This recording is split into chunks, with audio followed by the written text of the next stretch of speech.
Activism, it is a good initiative and a good platform to speak about an issue that is always left undercover. And in some cultures, it's a normality, it becomes a normal thing that as women, we should keep quiet when we're being abused. So when a platform like that is created, I believe that it gives us women the power, or rather the empowerment, the self-empowerment to talk about these issues and speak out and voice out that this is actually happening. And I believe that in South Africa, violence against women has become a normal thing. You know, it's just, okay, so the next door neighbor is being abused, oh, so what?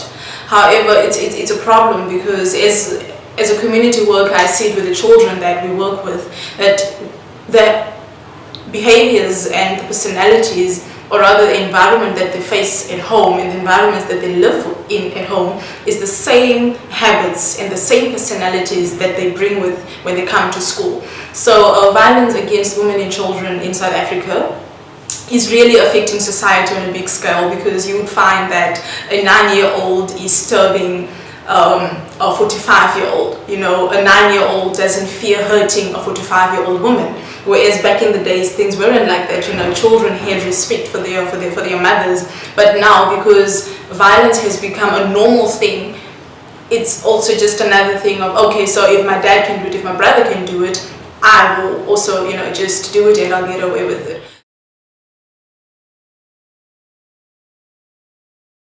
Yes, I do believe that, because without peace, safe and security in a country, nothing can really go well. You know, otherwise we'll be having the army coming to stop fights and things like that. So I believe that if this goal can be adopted and become part of our day-to-day lives, as the other 8 Millennium Development Goals were, a lot can be achieved, and people can actually see the importance and the seriousness of how peace affects how our communities work, as well as how we as individuals interact with each other. You know, just looking at our basic human rights. You know, people will come and say that it's my right to say this to you, so you've made me upset. It's my right to voice out my anger through punching you. Whereas actually, I also have got my own basic human rights as a human being. And the simple explanation of what human rights is respect and dignity.